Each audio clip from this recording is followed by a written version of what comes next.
On a galéré. Pétez le cul. Les Français n'ont plus le droit d'entrer sur le territoire. Oh non. Mais bon, faut se protéger quoi. C'était un truc de fou.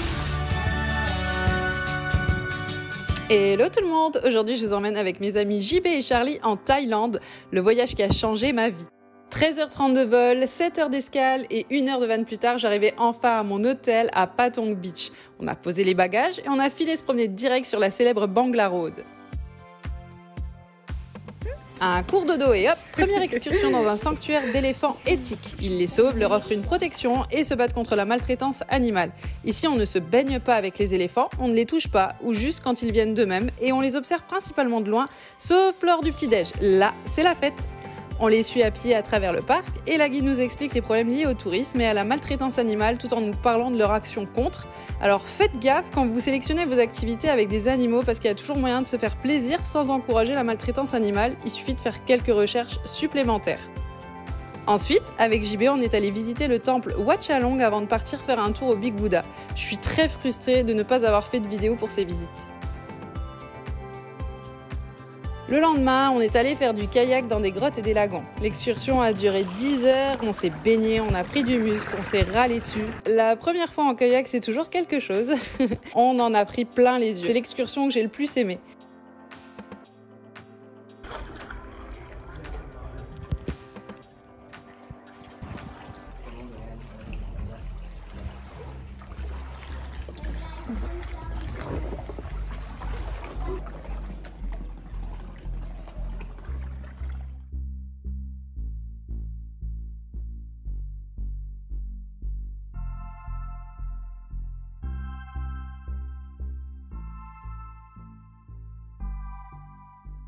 Après le repas sur le bateau, on a fabriqué une couronne de fleurs avec des bougies qu'on est ensuite allé déposer sur l'eau. Envoyé au loin, ce petit radeau symbolise l'abandon des rancunes et colères afin de repartir du bon pied.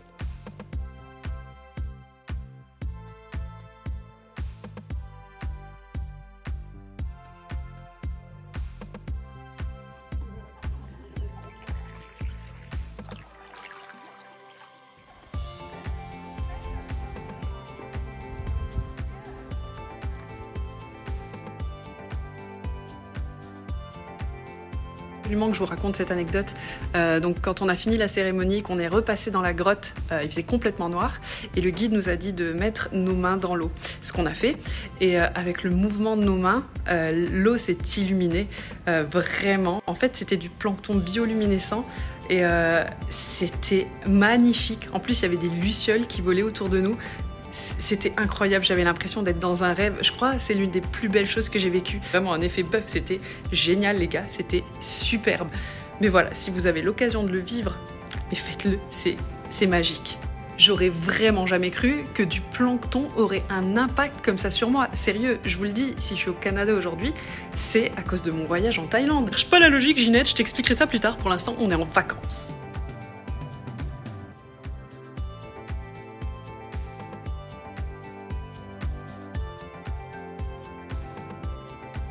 Regarde bien ce scooter, on y reviendra plus tard. Mais en attendant, direction les îles Phi Phi pour un lever de soleil enchanteur, des baignades avec vue, des plongeons, du snorkeling et des bobos aux pieds aussi avec les coraux.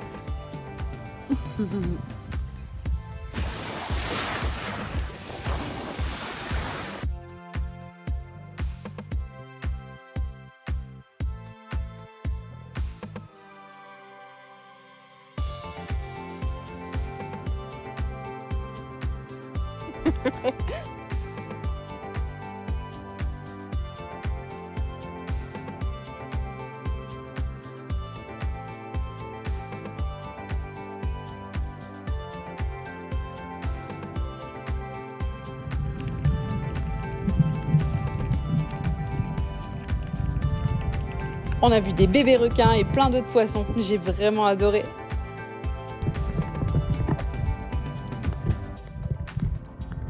On a vu Maya Bay, qui est célèbre car le film La Plage y a été tourné, mais nous n'avons pas pu y aller car elle est fermée au public. Pourquoi ? Parce que les gens repartaient tous avec une poignée de sable. Voilà pourquoi. Enfin bref, on a aussi vu Monkey Island, mais il faisait trop chaud, du coup les monkeys n'ont pas pointé le bout de leur nez. Nous avons finalement mouillé sur le ponton de la dernière île à visiter où nous allions enfin nous sustenter et faire les grosses locs car se baigner pendant 6 heures, c'est cru sévère quand même. Finir cette excursion en se prélassant au soleil, on a connu pire. Ça c'est moi. Je suis bien ouvert le pied. Ce matin, on était levé à 4h. On était censé être récupéré à 5h05 tapante par notre chauffeur donc pour le lever de soleil dans les îles Pipi. On a eu un chauffeur, hein. Ouais. Il est ravi. En fait, ce qui s'est passé, c'est qu'il y a un gars qui s'est arrêté en scout et il nous demande où on va. Bah, on lui dit dans les îles Pipi. Il me dit, ok, c'est moi. D'accord, ok. T'es sûr? Parce que c'est bizarre quand même en scout et tout, surtout qu'on était à 3. Et voilà. Et du coup, oui, effectivement, c'est lui. On l'a suivi. On était à 3 sur le scooter, en tombe et tout. Laisse tomber. Et puis, tu viens, JB, on y va? Ouais. Et voilà, oui, parce que j'ai mon autre excursion. À chaque fois qu'on s'arrêtait, le mec, on lui demandait, et il disait oui, c'est bien lui et tout. On lui montrait l'excursion, c'est lui. Au final, c'était pas lui. Le mec, il fumait au guidon. Téléphone portable. Ouais, téléphone portable, il regardait, répondait à ses messages tranquille, il fumait et tout. En gros, il nous a ramenés dans une marina, mais c'était pas la bonne. Ensuite, on a galéré, mais on a réussi à qu'il nous ramène à la bonne marina, même si on a fait 2-3 marinas différentes. Et quoi? Il prenait les dodanes à fond de balle. Ouais, On s'est pété le cul, mais c'était un truc de fou. Heureusement qu'il était super tôt le matin parce que franchement il roulait tellement mal, c'était un truc de fou, vraiment. Au final c'était génial, on a bien rigolé parce qu'on est arrivé à l'heure. Ils nous ont attendus avant de partir, mais fou, il a avoiné comme un malade. Bah, heureusement d'ailleurs. Bon, au final on a quand même dû le payer, mais bon. L'excursion c'était super. Bon, après c'est juste le trajet du début qui a fait un peu flipper quand même, mais ça a été. On a bien cramé, je suis bien rouge, j'ai des coups de soleil partout, sauf au cul bien sûr. Ah bah oui, t'as pas fait de l'intégrale. Cette excursion surprise du matin, inattendue, amusante. Et on pense beaucoup à la France qui est en grande galère. Oui, non mais on va pas se moquer d'eux parce que si ça se trouve c'est nous qui allons galérer après. Eh oui, on est parti le jour où la France a fermé ses frontières pour la première fois à cause de notre ami Corona en mars 2020. Donc pendant que t'étais confiné, nous en fait, on profitait. Et ouais. Et de mon côté, j'ai assisté au célèbre spectacle de Phuket Fantasy.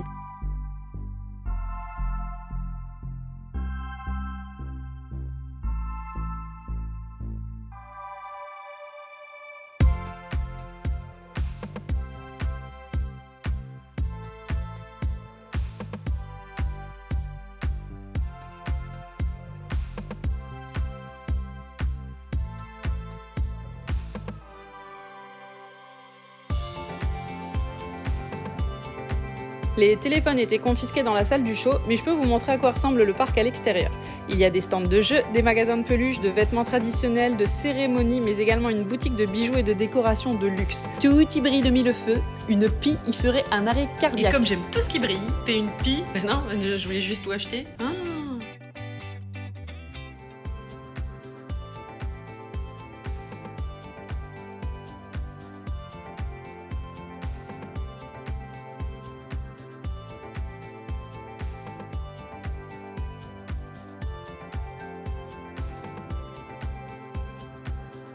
J'avais pris la formule spectacle et dîner qui comprenait un buffet à volonté avec des spécialités du monde entier. Et c'était bon, mais pas non plus exceptionnel. Et pour nous faire patienter avant le spectacle, des artistes se produisaient sur une petite scène à l'entrée du parc. C'était assez cool comme expérience à vivre.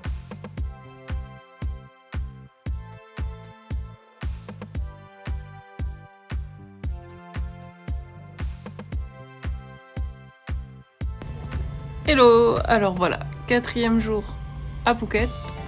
On a appris hier que notre vol pour le Cambodge était annulé. Les Français n'ont plus le droit d'entrer sur le territoire sans visa. Autant dire un peu impossible d'y aller. Donc voilà, on a dû annuler les réservations pour l'hôtel, annuler le vol. Mais bon, bien entendu, tout ça, on ne sera pas remboursé. C'est pas grave, il y a pire dans la vie. Mais du coup, il a fallu qu'on trouve une solution pour les jours à venir, quoi. Donc là, on a un peu changé le programme. Du coup, on reste à Phuket 2 jours de plus. Et on part pour Bangkok 2 jours plus tôt.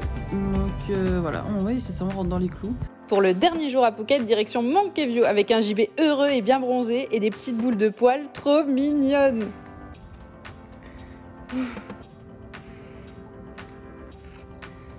Non, c'est trop choupinou. Il y en a partout. Ils sont en train de me faire agresser. Ah oui. Ah bah voilà. C'est mes fesses. Monkey View, check. Non, je compte pas en récupérer. Quoique, allez dans la valise. Mais ils sont trop mignons. Le corona s'était répandu super rapidement à Bangalore de la veille et tous les établissements ont fermé. Il y avait encore quelques restaurants d'ouverts et quelques bars par-ci par-là, mais en gros toutes les excursions qu'on avait prévues sont tombées à l'eau. Et du coup, on a demandé au tuk-tuk de nous faire découvrir des lieux sympas, ce qu'il a fait avec Phuket Town. La vieille ville est vraiment super belle, elle a beaucoup de charme avec ses bâtisses colorées, ses fresques murales qui sont immenses. On s'est un peu baladé, on est retourné voir notre tuk-tuk qui nous attendait pour nous emmener voir une autre vue panoramique.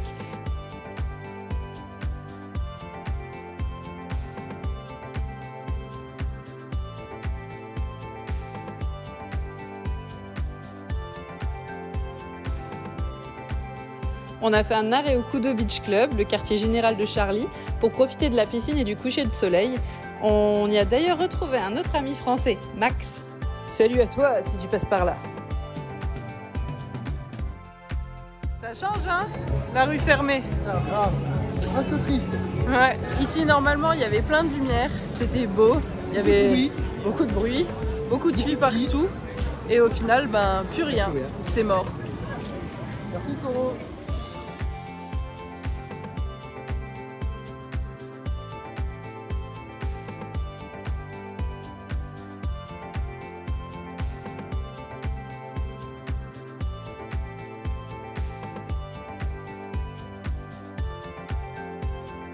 Moi je suis à l'aise. Le soir, notre copine Apple nous a emmenés sur les hauteurs de Phuket dans un restaurant à l'écart de tout, mais pas à l'écart du goût.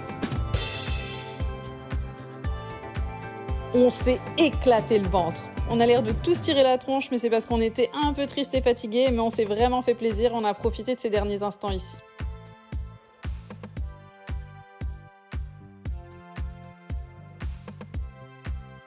On profite. Apparemment Bangkok c'est pire niveau coronavirus. J'ai discuté avec une Thaï qui me disait justement que c'est chaud bouillant, qu'à partir de demain tout va être fermé et que peut-être les temples seront encore ouverts, mais que c'est vraiment très dangereux de se promener là-haut et qu'il va falloir absolument que je porte un masque. Ce que je n'ai pas fait jusqu'à présent d'ailleurs, mais on verra bien. En espérant que mon vol ne soit pas annulé. Parce que là, du coup, déjà niveau Luxembourg, on ne peut pas rentrer. À Francfort, il faudra certainement prendre une location de taxi. Donc aujourd'hui, pour le dernier jour, j'ai emmené JB à la Monkey View. On a rencontré des charmants petits singes. Après, on est allé à Phuket Town, donc la vieille ville. C'était super beau, les bâtiments sont très sympas, mais tu vois quand même la pauvreté partout. On a fait une autre vue, ça on a demandé au tuk-tuk. Et du coup lui nous a ramené sur une autre vue, mais je pourrais pas dire le nom. Mais c'est vrai que c'est magnifique, tu voyais tout Phuket et tout. Il y avait des singes aussi, il y avait un bâtiment qui était très beau.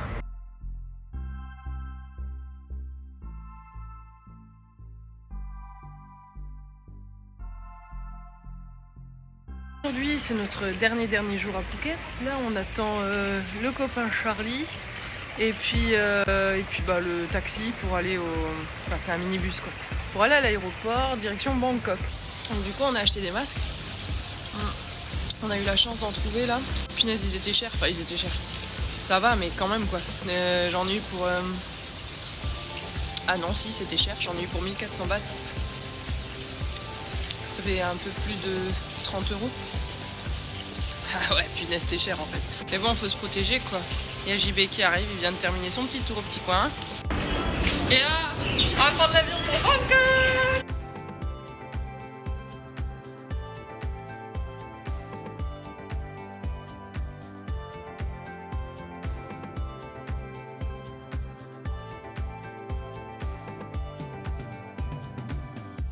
Direction notre hôtel, avec des chambres spacieuses et super jolies, une piscine en rooftop et un bar à cocktails.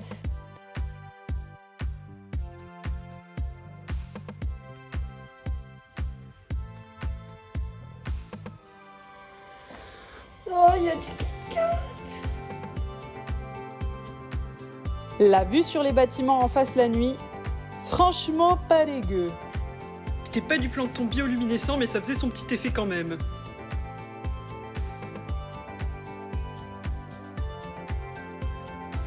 À Bangkok, c'était pire qu'à Phuket, tout était vraiment fermé sauf les grosses chaînes de fast-food, quelques restaurateurs locaux bien cachés et quelques chariots de street food par-ci par-là. Je peux vous dire qu'on a beaucoup mangé Burger King pendant ce séjour. Le lendemain, on a dû faire un petit tour à l'ambassade de France afin de parler de notre retour au pays et on a quand même décidé de tenter un peu de tourisme. J'avais un programme bien précis à effectuer et nous sommes allés au Palais Royal. Je savais que c'était fermé, mais je me suis dit qu'on pourrait peut-être le voir un peu de l'extérieur. Hey, Kennedy, les murs sont tellement hauts que même une girafe ne verrait rien. Mais il faut toujours voir le positif, même dans le négatif. Le plus agréable dans l'histoire, c'est que les avenues étaient vides, personne ne s'y promenait. On a quand même réussi à trouver un tuk-tuk au détour et au débeauté. On a négocié, parce qu'avec les tuk-tuk, il faut toujours négocier. Et il nous a emmenés voir des endroits encore ouverts. C'était cool. Il nous a aussi emmenés dans une bijouterie. Alors ça, c'était un détour obligatoire, car pour la petite histoire, ils ont souvent des accords avec les commerçants pour amener du monde. Et c'était le prix de la négociation, donc on a joué le jeu. Mais au final, ça valait le coup, car on a pu voir des orfèvres travailler les pierres précieuses et les métaux.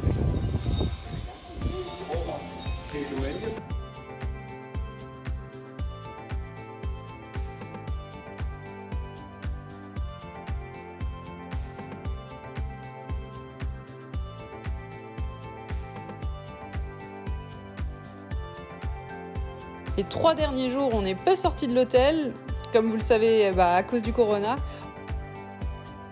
Prendre l'avion sur le retour, ça a été, socialement un peu très rapprochant. Et comme prévu à Francfort, on a dû louer une voiture car notre avion pour Luxembourg avait été annulé, non remboursé bien entendu. Déjà 2 ans, mais le temps passe tellement vite. Enfin bref, prenez soin de vous.